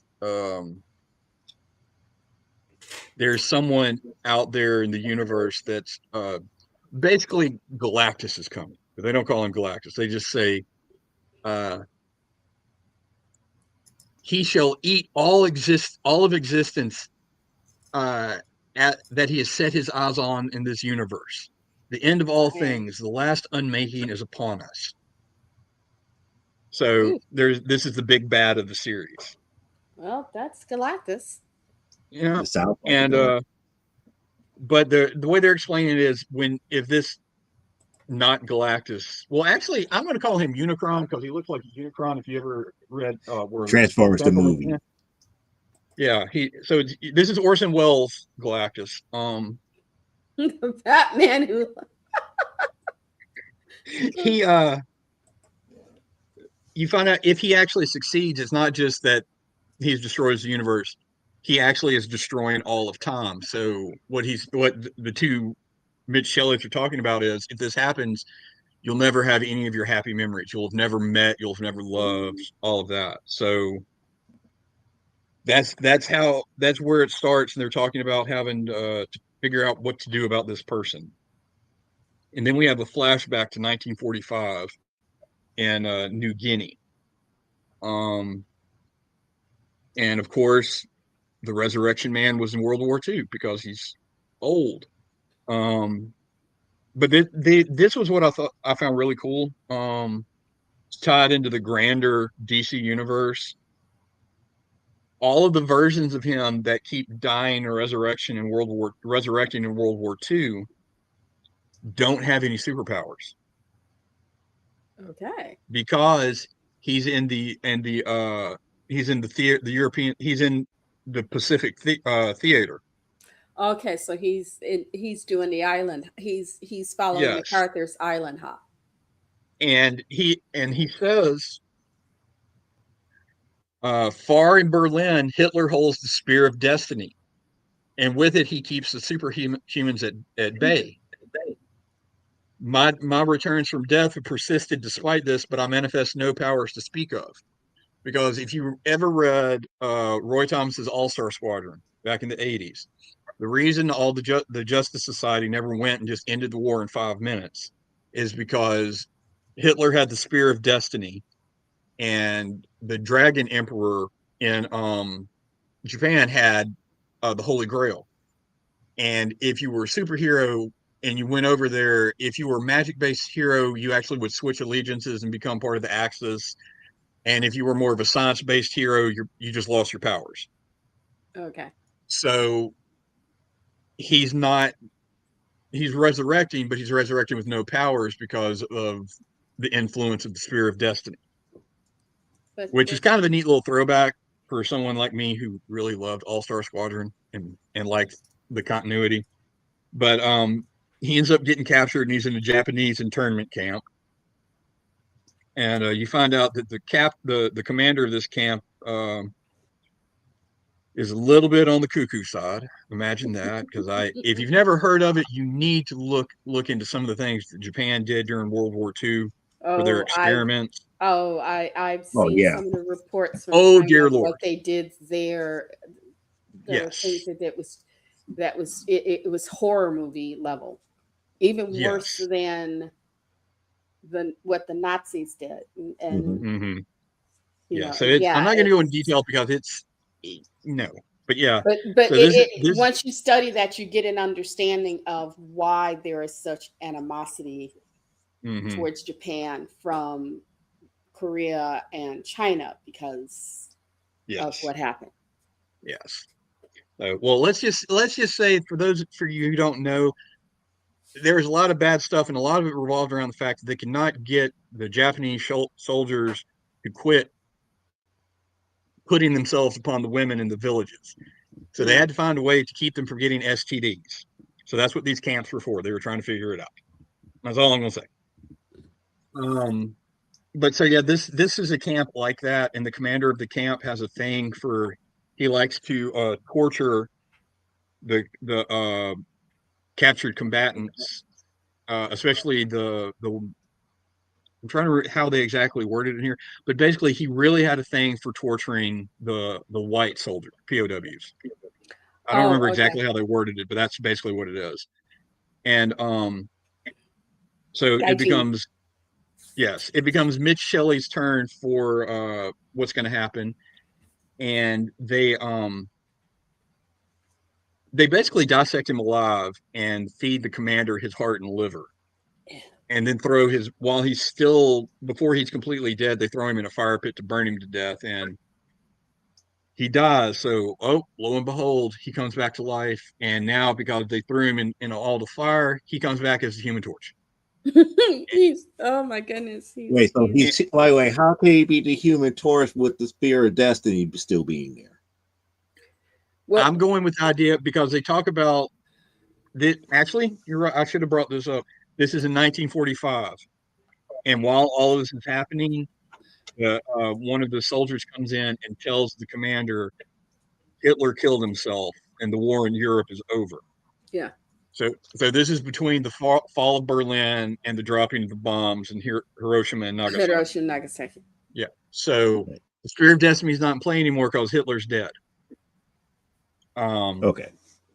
Yeah. So he came back to life as a Human Torch, and he torched the village and killed everybody in it, all the bad soldiers. And when they're the Allies have come through and they're cleaning up the wreckage, they find one burnt up, mangled, ugly body, and it says, "This one's still reading the pulse." And it's the commander who ate part of Mitch Shelley. Oh no. And so Talk that's about where heartburn. Yeah, yeah. talk about So that's where heartburn after again, he Oh ate what man. he ate. Flame war from the inside yes. out, getting burnt inside out. All I can So think he of is that old Alka-Seltzer commercial. That's a yes, spicy meatball. yes. So it doesn't say it, but it alludes to the fact that possibly this Japanese commander in the flashback that had him some Mitch Shelley heart could possibly be the big bad Galactus that's coming to eat everything. It doesn't say it, Mm, but that's what they allude to with the way it's written. got it. Um, and then they have some really cool No, throwback. don't tell me that his heart gave him powers. That's what it looks like. So I don't know. I'll find out in the next issue. But Okay. they also have some really cool storyboard art in the back of it that Ooh. is they say it's from the next issue, but this panel right here that has the JLA in it with him standing amongst them is straight out of the Resurrection Man comic from the 90s because Okay. I have it, Okay. and, and you can tell it's from the 90s because it's got electric blue Superman in it. Oh wow. Yeah, but the artwork for the next issue looks really good, and like I said, I really love Resurrection Man because it's just such a ridiculous character and power. Um, I'm looking forward to the next couple issues, which apparently came out and I missed the whole series, but you can still buy it off the shelf because they treat Black Label books as evergreen titles, and they'll leave them out there a lot longer than the regular monthly books. Um, Okay. but yeah, it's if you've never read it, I recommend the old Resurrection Man comic. It had a bunch of cool characters, like he was getting chased down because when you're trying to find out what his deal is, he's being chased by these two bounty hunters that are, scantily clad bikini women because it's, the 90s. And they're called the body doubles. Okay. Like, the body doubles for like movie actresses and stuff I'm to make getting them it. look more I'm full getting it. figured. Yeah. Yeah, but it's a really good series, and this starts off really well. I've not read a lot from Ram V, but what I have read, which I've read part of his Swamp Thing series, where they introduce a new Swamp Thing, which is pretty good. So it's a good read, and like I said, I'm a sucker for just off the wall characters, and Resurrection Man was so much fun to read. I'm glad they have a new version of it out. The new 52 one wasn't that good, um, like most of the stuff in the new 52, because it was like, and I'm not knocking the new 52 too much, even though it deserves it. I really think they had good ideas with what they wanted to do, but they kept getting cut off at the knees by the higher ups like Dan DiDio, who wasn't sure what he wanted it to be. So a lot of those books fell into that. But Resurrection Man is really good. Quantum Karma is the newest series. Because it's a Black Label book, I think it's a little bit more than a standard issue, but it's a good read. I'm looking forward to the next ones. And if you've never read it, I guarantee you right now, you can go into your local comic book store and get all 28 issues of the original series out of the 50-cent bin. Because Oh, me and like three other people are the only ones who ever read it. So, and it's a got it. lot of fun. If you ever read any of the Marvel cosmic stories set in the Annihilation timeline, Don't know that one. Nova, Silver Surfer, all of those, and Oh, then okay. Annihilation Conquest, all of those were written, or the War of Kings, or any of that stuff. It was all written by Abbott and Lanning, who also wrote Legion Lost for DC back in the day. Yeah. So it's a really good series, the original one, and this one's pretty good. I wish Abbott and Lanning were on it, but I read through internet stuff that they had a falling out and broke up. So they're not going to Oh. do it. So I'm just glad that poor Mitch gets someone to write him for a little while. Aw. Well, Tipo I would say my other question for well, actually, I'm going to put it out there, but we're going to answer it next week. Okay. The rumor mill is that DCKO is going to reboot the DC universe again. What do you think this newer DC universe is going to entail? That's going to be the thought question for Nick. Well, I'll guess I could answer that question next week, but the solicits for after KO have already come out, and it doesn't look like they're rebooting anything anytime soon. Okay. So, and I will say, because we were talking about making things too dark and too gritty, another thing I hate about modern stories is this unstoppable love for trying to make villains heroes just because they're Yeah. popular. It Because sometimes the those arcs solicits for don't make Superman, sense. after KO are the Superman's missing. So who's going to step in to fill his shoes? Superboy Prime. No, we don't Yep. need Superboy Prime. That's going to be messed up. I'm like, I like Superboy Prime as a villain. I like Jason Todd as a villain. I like Venom as a I villain. like Superboy Prime in the universe that he was originally in, where he was a hero. Yes. What they did to him afterwards, no, he's done. He experienced the truth about what he really is. There's no turning back from that. Mm. Yeah, but yeah, so see, he's going to be Superman for a little while in the books, and I'm Oh, just like, sorry. Hit. you can have cool villains that are just bad guys. You can do that; it'll be okay. Yes, Superboy Prime should be the villain to end everything because He came close. He came close to doing that in Infinite Crisis. look, I after Infinite Crisis, I was like, this is the best villain ever. Straight, even without his powers, he beat the Earth 2 Superman to death with a rock. This is the best villain ever. You know? And this is after flying through the sun, he beat him to death with a rock. Yes. And I'm like, this is Earth 2 Superman. Oh my They god. flew through a yellow sun. I was And like, then he oh, beat this is him. about to become the fight that never ends. Nope. Yes. Boom, boom, boom.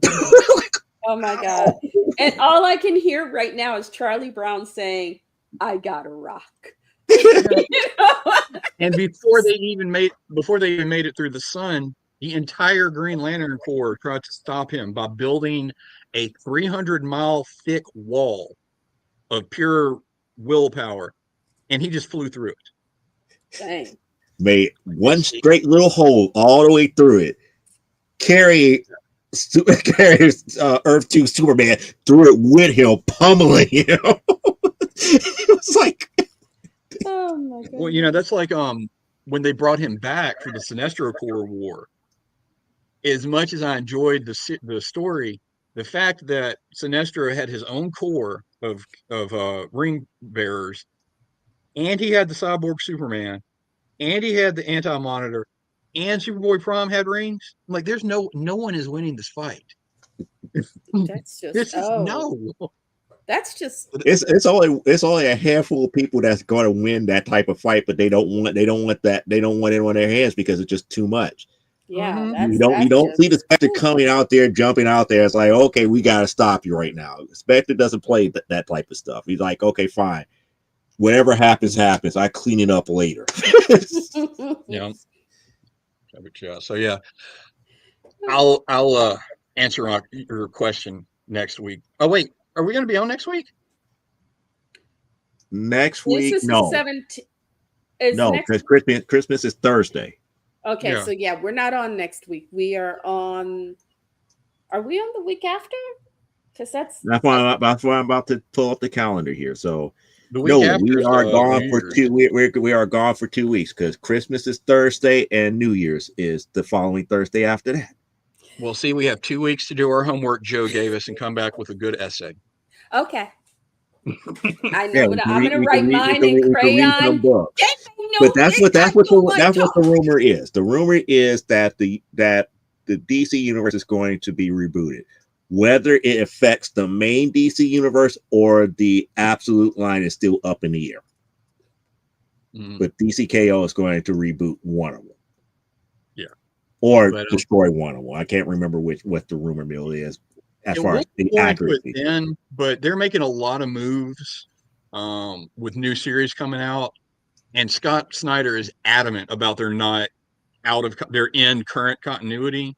So we'll have to see how this all falls out, because if they reboot it and then give me an Etrigan series, I'm kicking Scott Snyder in the crotch when I see him. Okay. Well, again, when was outside of the first 2 volumes of Demon, when has there been a good Etrigan series outside of those 2?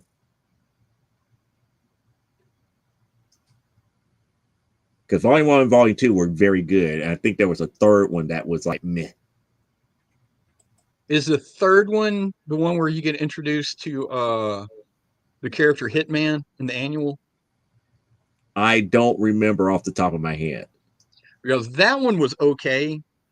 It's just a matter of, I love me some Etrigan, and if they write his rhymes right, I don't care if the book is crap or not. I get a rhyming Etrigan, I'm happy. Okay, so Parallax is saying she thinks it's going to be more like a 0 hour type of reboot and not like New 52. Yeah, it's like after the it's like after the first 2.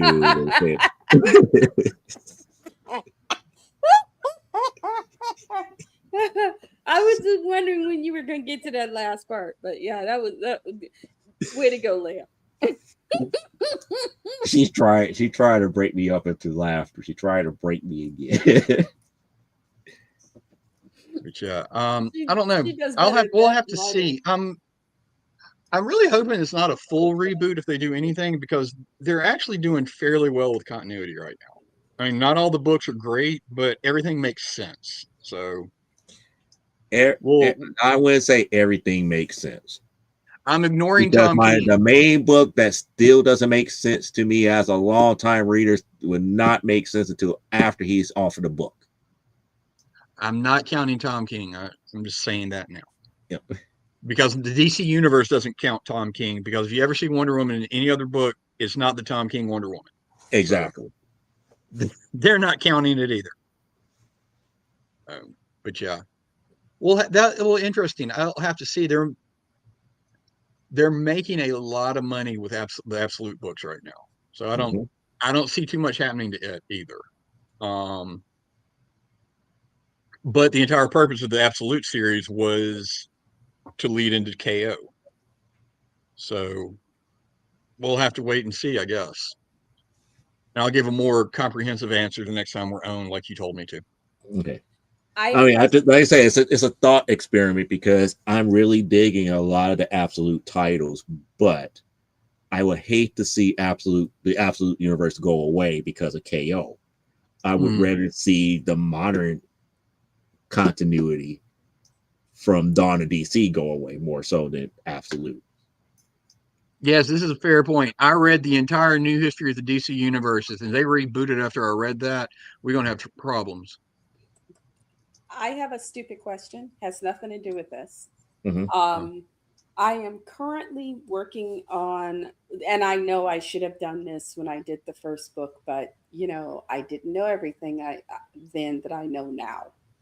I am now doing the character design sheets for my three main characters, Josette, her husband, and the daughter, as she is going to be in book 2. So we see her first at 4, and then we see her again at 9.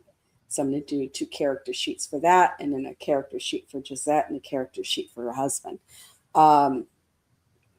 And does anybody want to see that?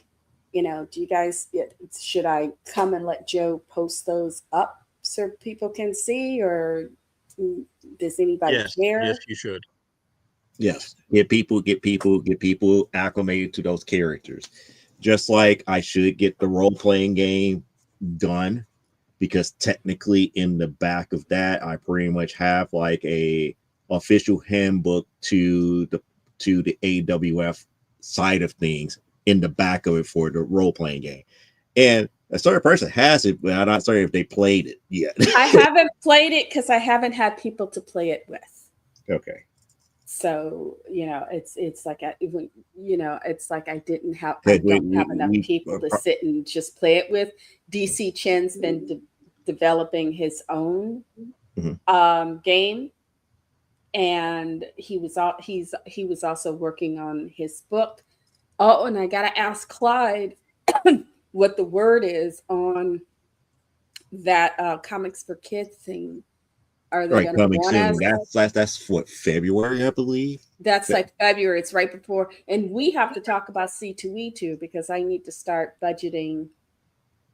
I know you need a third rack, and that's going to take at least a third, if not half, of the table space I normally have. No, if I had the third rack, I would set it where I would have like the other stuff that was set in between them, so it would be like 3 racks all together. You still have that one side. No, because then it doesn't give you a place to stand. It's better if you're standing between those 2 racks, because then people can interact with you. No, it would force me to go outside the booth and actually work. That's the key thing here. Ooh, then I'll make a big pose for Candy side that you can wear on your chest. And no, I'm not doing sandwich boards. Oh, talking about conventions, but we could put pose for Candy somewhere above. I can put it on a hat. You could wear it on a beanie with and a bobble sock. Yes, we could probably put it above on a rack or everything where it could be clear as they walk past. That's like, you could pose for Candy. It's part of my thing when we do C2E2, and I always end up getting laryngitis about halfway through, because when I see somebody in a costume I really love, I'm yelling, "Come pose for Candy! Come pose for Candy!" And I take their pictures and I post them on my Facebook. If we get to the point where we actually could afford more space, I would be more afraid to have a van there where on the side of the van It will be Elaine sitting there with the door open and a sign there that says "Pose for Candy." Coming to the bed. Come to my den, little girl. Um, You want to post for candy? I'm going to jail. Going to jail. talking about, I'm trying to find the article real quick. This will be something else we can talk about Mhm. when we come back. Where is it? Marvel is doing their own free comic book day, Oh, okay. Yeah, I comic heard book something about that. giveaway day. I did not know that. That's good to Yes. know. We can talk about that next time too, because I just heard about it today. Okay, Uh, share that article in the chat here. So I definitely would start doing research on that. Yeah. okay. I don't know if I'll, I'll have book 2 done.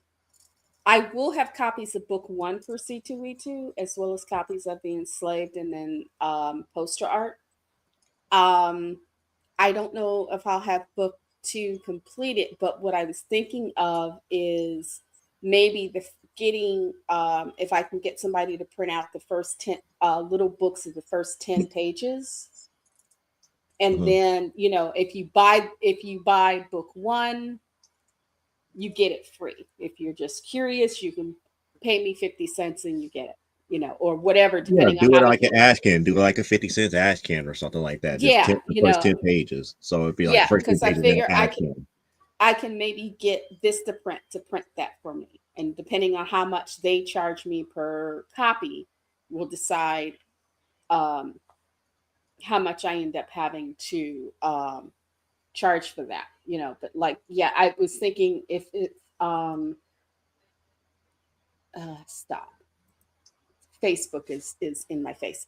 Um, if depending on how much it is, it's like, okay, if they buy book 1, then I'll just go ahead and give them that for free. And then if they're like, oh, can I get that just to get? And it's like, well, this is book 2, and it's like, well, can I get that? It's like, yeah, whatever it costs me to print each copy of that, I'll just add another 25 cents to or something. yeah, they're calling it Comic Giveaway Day. Comic giveaway day. Yeah. Okay. Yeah, and it's All right. everything underneath Penguin Random House is going to be in it, joining in. So Okay. we I can, like need I said, to. we can talk about that in 2 weeks. All right. We should So maybe talk to James about if he wants. Unless Jibba shows up, because Jibba Mole Anderson shows up, and then there's not room for any of us crazy people. it would be fun to do another signing at his place. I haven't done one in over a decade. We talked about it, but then when I ran into the problems with first Kablam and then Amazon, it was like I stepped back because it's like I got to get this all sorted. And then when I did a little more study, it's like, oh, I got to get my copyright and my ISBN sorted. Because if we do well enough where he decides he wants to order copies to sell, then I've got to have that set so he can do that and not have any sort of craziness about it. But it is Unky Joe, I ripped my loungy pants. This is why I don't wear pants. Oh, poor Beanie. Poor Beanie. It's okay, mine are too. Well, anyway, Okay. I'm Yeah. losing my voice. Okay. So go ahead and say the goodbyes here. Guys, it's been fun. I'm going to miss you for these 2 weeks, but I'll have some stuff that you can see when we come back, and we're going to have some interesting discussions and whatnot. I'm going to write my report in crayon on individual sheets just to be stupid. Anyway. Now you got me thinking about the Weird Al Dare to Be Stupid song. Dare to be stupid. But yeah, thank you for joining us, whether you're here with us live, whether you catch us later on. We love you. You're the reason that we're here, because otherwise we're just a bunch of crazy over 40 folks screaming out into the ether. Come find me, Elaine at Elaine Haygood. I am here on YouTube. I've got videos of stuff. I've got playlists of stuff. If you're interested in learning about art and stuff, I've got interesting artists and other people that I follow. Who knows? You should find something that appeals to you, you know. And if you want to, come to my website, lenscaponline.com. Go down to the bottom of the page where it says contact us. Leave me a note. It comes to me directly. And then if you're lucky, I will tell you all about the traveler. Okay. So bye-bye. Have a blessed Yuletide. Have a happy new year. Let's see if we can't find something interesting in the year to come. Peace. And there's Cliff. Thank you. Come again. Happy Merry Holidays to everybody. We'll see you in 2 weeks, and I will have read DCKO 2 by then to troll Joe with.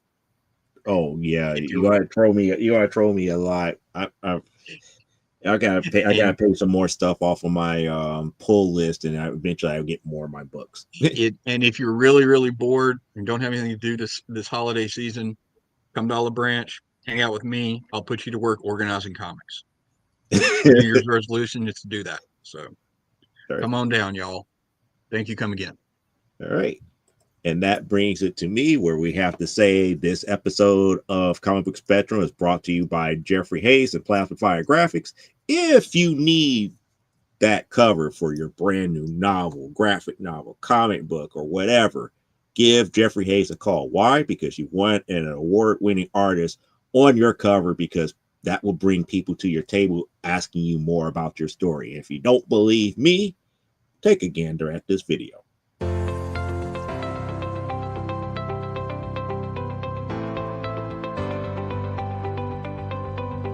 You've worked hard and written a great book. Now it's time to give it a great cover. If you're an indie author or small press publisher, Plasma Fire Graphics is your source for affordable cover illustration and graphic design.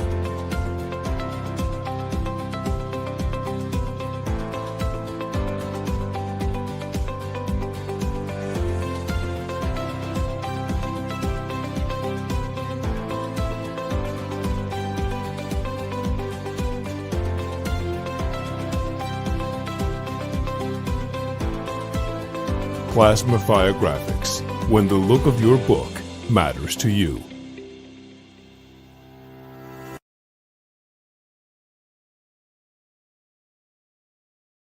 You've seen the graphics, you've seen what he can do. Now give Jeffrey Hayes a I shouldn't say a phone call, but a message over there at Plasma Fire Graphics, or contact him via his Facebook group for plasmafiregraphics.com. Unlike everybody else, I'm not going to say happy holidays just yet, because you got me for this upcoming Saturday and the Saturday after Christmas and the Saturday after New Year. So the Saturday after, well, actually this upcoming Saturday. So I'll probably say my happy holidays then. After Christmas, I'd probably say my New Year's, and then we're back to regular schedule. So you got me from the Desolate Small Press Publisher for the next couple of weeks here, but there is no Comic Book Spectrum for the next 2 weeks here. So enjoy the little bit of respite from the show here. I do thank everybody for watching the show. I thank those who subscribe just to watch this show. We'll see you back here in 2026 for another episode of Comic Book Spectrum. Unlike our founder, Brian K. Morris, I do not care if you wash your hands, but never, and I do mean never, apologize for being awesome. We'll catch you in 2026 now. See you later. Live life, grow, and be well. And we are officially out for the year of 2025 here on Comic Book Spectrum. So long.